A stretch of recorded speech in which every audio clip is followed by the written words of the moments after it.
Eu nunca acreditei em nada além do que podia ser comprovado. Em 20 anos de serviço, aprendi que o medo é apenas uma reação e a verdade, um relatório confidencial. Mas naquela madrugada de janeiro de 1996, em Varginha, Minas Gerais, algo aconteceu que nem o exército estava preparado para conter. Algo que desafiava não só os nossos protocolos, mas também a lógica humana. Fomos acionados às 02h47. A ordem era clara: controle de área, captura biológica e silêncio absoluto. Nenhum de nós sabia o que significava aquilo. Quando chegamos ao perímetro indicado, o cheiro no ar era denso, metálico, e havia uma estranha névoa rastejando sobre o mato molhado. O rádio chiava e os cães militares se recusavam a avançar. Foi ali que vi pela primeira vez a silhueta, baixa, curvada, de olhos vermelhos refletindo a luz das lanternas. O tenente à frente apontou e ordenou o cerco. O que quer que fosse, se moveu rápido, mas sem fazer barulho. A vegetação tremia e a cada passo o ar parecia ficar mais pesado. Quando o capturamos, o silêncio se tornou absoluto. Aquilo respirava com dificuldade, como se o próprio oxigênio da terra o envenenasse. E mesmo sem falar, eu juro, parecia entender o que dizíamos. A criatura foi contida e levada para uma unidade improvisada fora da cidade. Recebemos ordens diretas de Brasília. Nenhum registro, nenhum comentário, e quem questionasse seria transferido. Dias depois, veículos estranhos, não oficiais, chegaram para recolher o corpo. Desde então, o caso foi enterrado sob pilhas de relatórios falsos e versões inventadas para a imprensa. Mas eu ainda me lembro do olhar dele. Um olhar que não pedia socorro, nem piedade, apenas silêncio. E agora, tantos anos depois, esse silêncio pesa mais do que qualquer medalha que já recebi. Servi durante boa parte da minha vida acreditando que o dever vinha acima de qualquer verdade. Mas existem verdades que o tempo não consegue apagar, apenas enterrar mais fundo. Eu participei de uma operação que oficialmente nunca aconteceu. Um caso que marcou a história do Brasil e ainda hoje é tratado como lenda urbana. Só que eu estive lá. Eu vi o que todos negam ter visto. Era janeiro de 1996. O país vivia um momento de transição e a confiança na segurança nacional era questão de orgulho. Por isso, quando um objeto não identificado caiu nos arredores de Varginha, o comando decidiu agir rápido. Nós, do Batalhão de Logística, fomos deslocados sob sigilo absoluto. Nenhum registro, nenhuma câmera, nenhuma palavra fora do protocolo. Na época, eu achava que era apenas mais uma operação de contenção. Hoje, percebo que aquilo foi o início do meu silêncio. Eu decidi contar o que sei, não para criar pânico, mas para deixar registrado o que realmente aconteceu. Tudo o que você vai ouvir aqui foi vivido, visto e anotado, não por um curioso, mas por um homem treinado para identificar ameaças. E antes de seguir, quero que você faça uma coisa. Se inscreva no canal, porque histórias como essa, reais, ocultas e esquecidas, precisam ser ouvidas. Deixe o seu like se você acredita que algumas verdades não podem ser apagadas. E comente aqui embaixo de qual país ou cidade você está assistindo, porque o mundo precisa saber até onde essa história chegou. Agora, ajuste o volume, apague as luzes e ouça com atenção, porque o que eu vou relatar a seguir é algo que nem mesmo os nossos superiores conseguiram explicar. O chamado veio pouco depois das 2 da manhã.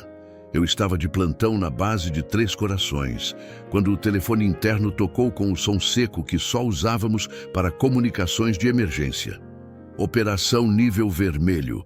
Foi tudo que o oficial de serviço disse antes de desligar. Em 20 minutos, estávamos todos alinhados no pátio, uniformizados, prontos para seguir ordens que ninguém compreendia. O comandante entrou na sala de instruções com um envelope lacrado. O brasão de segurança nacional estampado no papel dizia mais do que qualquer discurso. Ele não explicou nada, apenas leu. Objeto não identificado. Queda confirmada na zona rural de Varginha, Minas Gerais. Possível material sensível. Missão, contenção, isolamento e transporte. Nenhuma menção a inimigos, drogas ou terrorismo. Apenas objeto biológico. Essa palavra biológico ficou ecoando na minha cabeça. Recebemos equipamento de isolamento, máscaras e caixas de contenção. Não era o tipo de material que usávamos em operações comuns. Parecia mais com o protocolo de manejo químico ou radioativo. Havia uma tensão diferente no ar. Mesmo os sargentos mais velhos, acostumados com exercícios de risco, estavam inquietos. As instruções eram simples: chegar, conter e calar. Fomos divididos em duas equipes, uma de reconhecimento e outra de transporte. Eu estava na segunda. O caminhão militar seguiu pela estrada de terra, sem faróis, guiado apenas pela lanterna vermelha do painel. A chuva fina e o vento frio de madrugada davam àquele trajeto um tom de pesadelo. Nenhum de nós falava. Era como se o silêncio fosse parte da ordem. Chegamos ao perímetro pouco depois das 3h30. A equipe de reconhecimento já estava lá, marcando a área com estacas e luzes químicas. No chão, havia marcas. Algo havia deslizado pelo terreno, deixando um rastro escuro e úmido, com cheiro de ferro e enxofre. Quando iluminei aquele rastro, percebi algo estranho. A vegetação em volta estava queimada, mas não havia fogo. Era como se tivesse sido corroída de dentro para fora. O capitão se aproximou e avisou em voz baixa: confirmada a presença biológica, possivelmente ferida. Naquele instante, tudo o que sabíamos sobre contenção parecia inútil. Biológica? Que tipo de ser vivo cai do céu e sobrevive a uma queda? Um dos soldados disse ter ouvido um som vindo do mato, algo entre um gemido e um estalo metálico. Ele jurava que o som parecia respirar. A segunda equipe foi chamada para varrer o perímetro. Quando entramos, o ar parecia mais pesado, quase elétrico. O detector de radiação apitou, mas sem leitura consistente. E então o vi. Por uma fração de segundo, o reflexo de algo se movendo rápido entre as árvores. Pequeno, curvado, como se arrastasse uma das pernas. Os olhos refletiam a luz da lanterna de forma anormal, avermelhada, vívida demais para ser humana. "Contato visual!" gritou um dos homens. O capitão deu ordem de contenção. Corremos. O chão estava escorregadio, o ar parecia vibrar. Quando conseguimos cercar, o que vimos não era animal nem humano. A pele era escura e úmida, os movimentos lentos, como se cada respiração fosse um esforço. Não falava, mas parecia entender. Recuou, encostou na cerca improvisada e apenas nos observou. O silêncio foi absoluto. Ninguém ousou atirar. Um dos soldados, nervoso, deixou escapar um "meu Deus" e foi imediatamente silenciado pelo capitão. Usamos as redes de contenção e o sedativo padrão para transporte biológico. A criatura não reagiu, apenas observava. Por um instante, juro que senti curiosidade, não medo. Aquilo não parecia uma ameaça, parecia perdido. Quando o caminhão fechou as portas e começamos o retorno à base, o rádio principal foi desligado. "Nenhuma comunicação até segunda ordem", avisou o capitão. A estrada parecia mais longa na volta. Ninguém falava. Só o som do motor e o leve respirar que vinha da caixa de contenção. Eu tentei convencer a mim mesmo de que era apenas uma missão como outra qualquer, mas no fundo eu sabia. Aquela noite seria o início de algo que o Brasil jamais deveria descobrir. O caminhão avançava lentamente pela estrada de terra enquanto a chuva aumentava. Dentro da carroceria, o ar era denso, impregnado de cheiro químico e ferrugem. Eu estava sentado de frente para a caixa de contenção, ao lado de 2 soldados armados e do operador biomédico da base. Ninguém trocava palavra. O capitão havia deixado claro: o que está dentro dessa caixa não deve ser identificado, apenas entregue. De tempos em tempos, o sedativo perdia o efeito e era possível ouvir um som abafado. Uma respiração irregular, úmida, como se cada inalação fosse uma luta. O operador monitorava os níveis internos da câmara. Ele parecia nervoso. "Está se movendo de novo", murmurou. A superfície metálica da caixa vibrava levemente, emitindo um som grave, quase imperceptível. Nenhum de nós ousou se aproximar. Às 04h22, o rádio de longo alcance chiou. O capitão atendeu de imediato. A voz do outro lado não era familiar, não era de nenhum comando regional. Falava com autoridade, mas sem se identificar. "Mantenham o protocolo Alfa 7. Desvio de rota autorizado. Nova coordenada enviada. Confirmem recebimento." O capitão hesitou antes de responder. Eu vi o olhar dele mudar. Aquela ordem não veio do nosso comando. Veio de alguém acima. O motorista recebeu as novas coordenadas e desviou pela estrada secundária. Nenhum de nós conhecia aquela rota. Seguimos por quilômetros de mata fechada, até que os faróis iluminaram um portão de ferro sem identificação. 2 homens aguardavam. Não estavam de uniforme, mas sabiam exatamente quem éramos. Um deles mostrou um documento com o selo da aeronáutica. "Ordem direta de Brasília, entreguem a carga." O capitão hesitou. Aquilo não era normal. Por protocolo, qualquer transferência de material sensível exigia assinatura e registro. Dessa vez, nada disso aconteceu. Apenas uma troca de olhares e silêncio.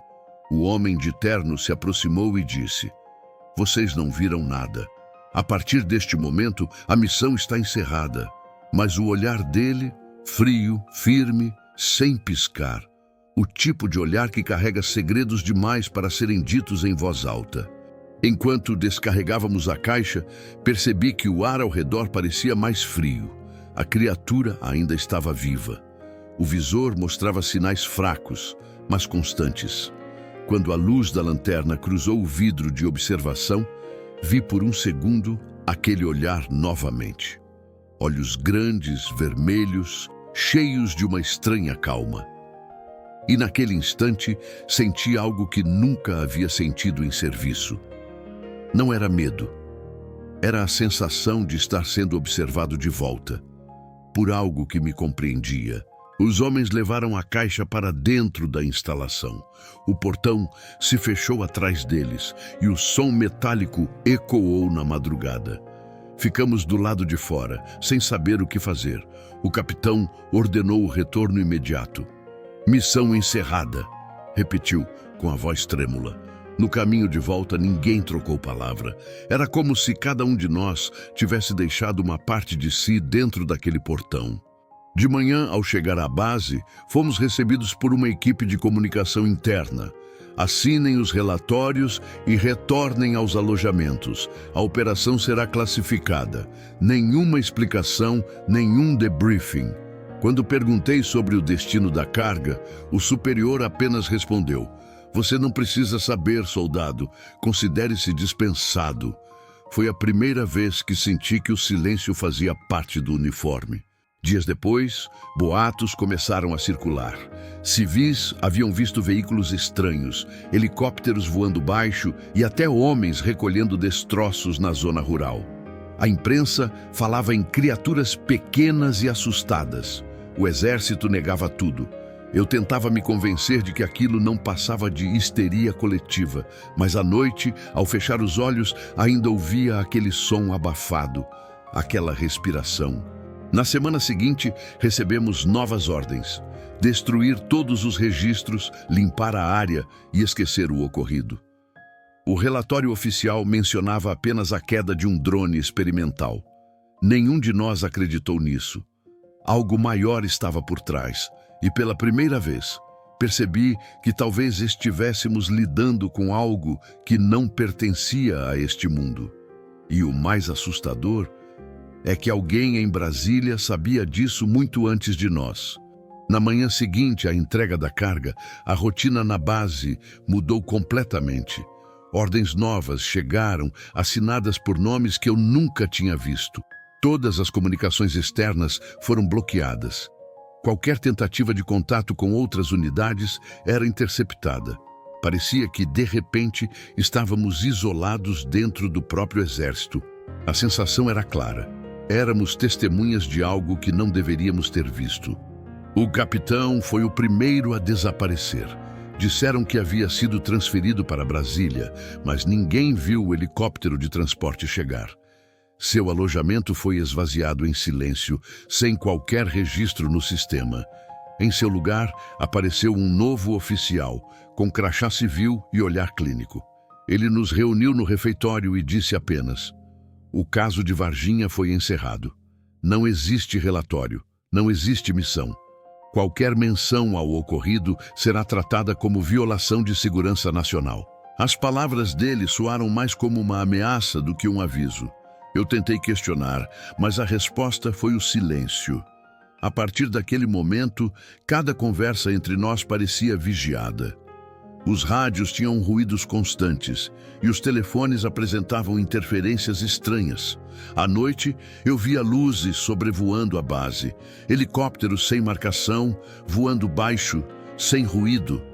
Nunca consegui confirmar se eram nossos. Alguns colegas começaram a agir de forma estranha. O sargento Amaral, que ajudou na contenção, foi hospitalizado com sintomas que ninguém soube explicar: febre alta, tremores e lesões na pele. Disseram que era reação alérgica ao sedativo, mas ele nunca voltou.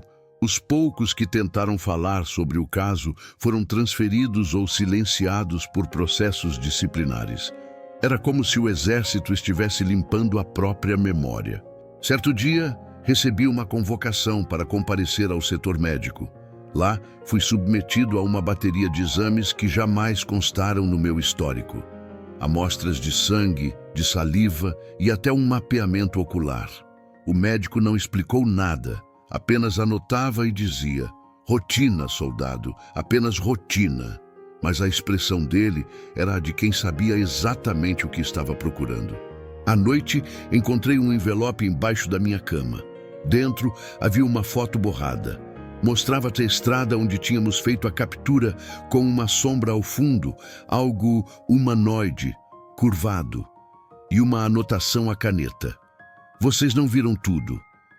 Não havia assinatura, nem origem. Quebrar o protocolo e guardar aquilo era crime militar, mas eu escondi a foto mesmo assim. No fundo, eu sabia que aquilo era uma mensagem. Nos dias seguintes, começaram as visitas. Homens de terno, sem insígnias, andando pela base com liberdade total. Conversavam com os oficiais, entravam nos alojamentos e, às vezes, levavam soldados para entrevistas de segurança. Ninguém voltava igual. Um deles me observou de perto, analisando cada palavra que eu dizia. "Você parece inquieto, soldado", disse ele. Eu apenas respondi: "Apenas cumprindo ordens, senhor." Ele sorriu de um jeito estranho e respondeu: "Continue assim." A paranoia tomou conta da unidade. Dormíamos mal, falávamos pouco. O sentimento era o mesmo entre todos. Algo tinha escapado do controle, e agora o controle era sobre nós. Até os relatórios administrativos começaram a desaparecer. Quando fui verificar o registro da operação, não havia mais nada.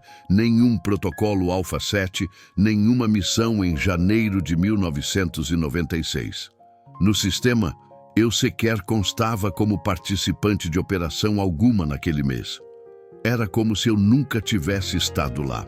Naquele ponto, comecei a perceber que o verdadeiro segredo não era o que havíamos capturado, mas o que estavam fazendo com a informação. O silêncio não servia para esconder o medo, mas para proteger um acordo que nós, soldados comuns, jamais entenderíamos. Algo sobre tecnologia, sobre intercâmbio científico. Rumores diziam que parte do material biológico havia sido levado para os Estados Unidos, em um cargueiro militar que decolou sem plano de voo registrado. No final do mês, recebi a ordem de baixa temporária. Nenhuma explicação, apenas motivos médicos. Quando deixei a base, olhei para trás e vi as torres de vigilância ainda acesas, como se observassem cada passo que eu dava.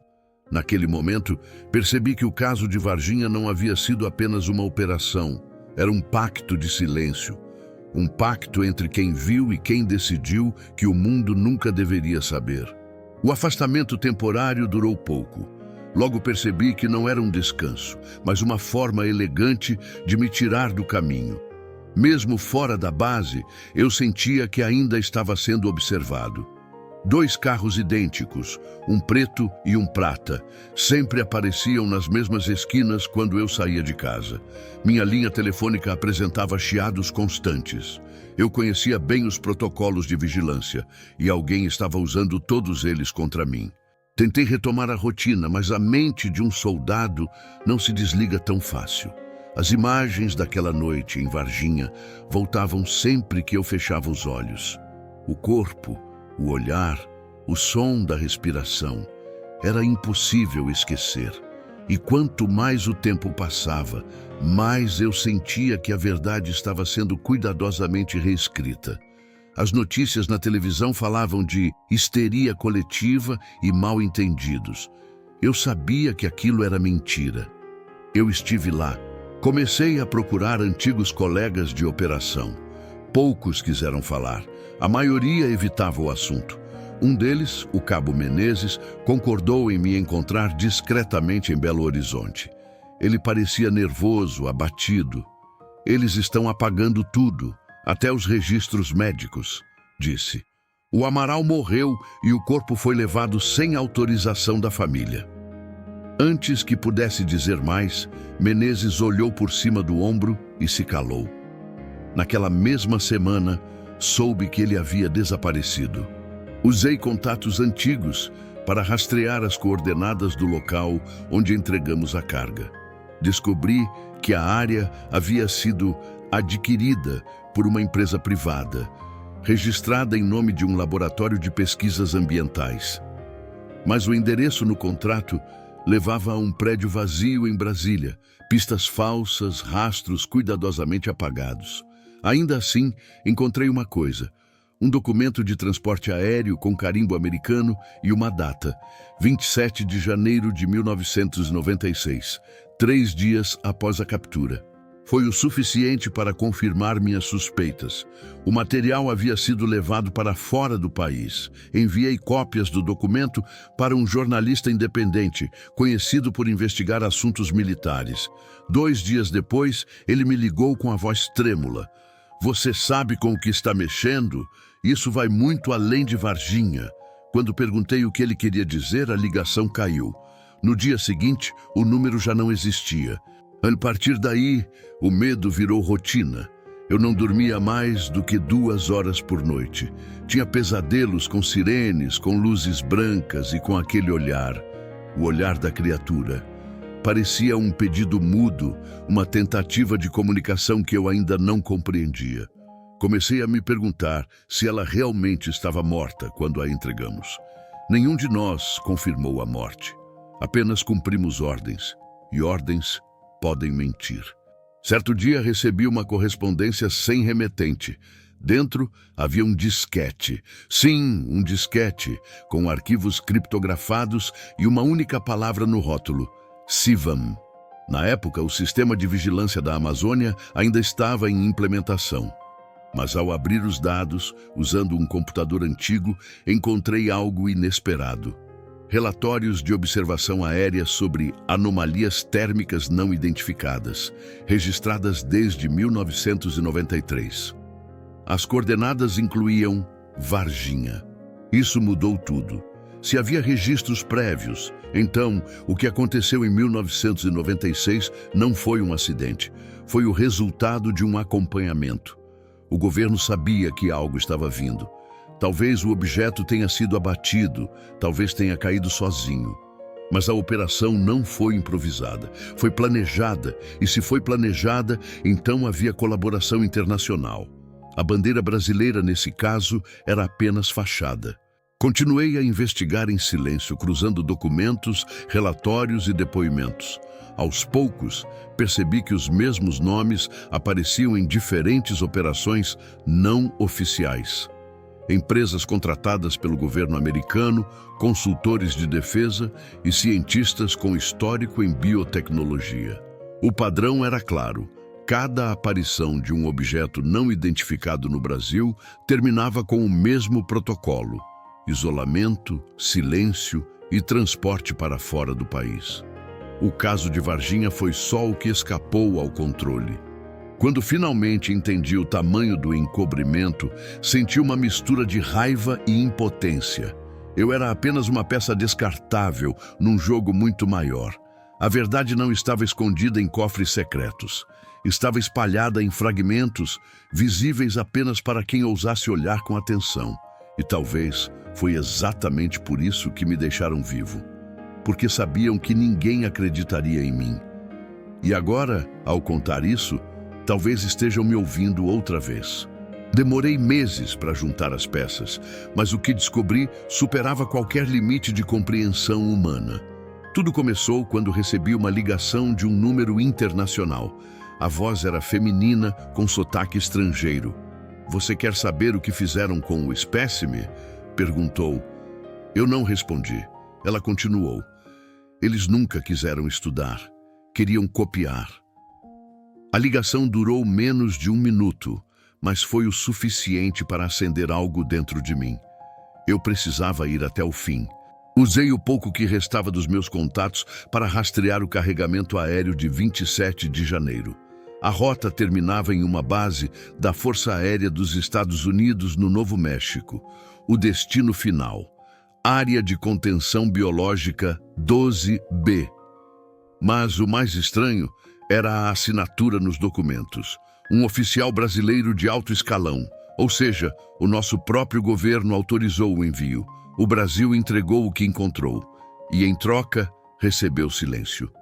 Em paralelo, comecei a receber mensagens criptografadas por e-mail, arquivos de origem desconhecida, com imagens e relatórios médicos.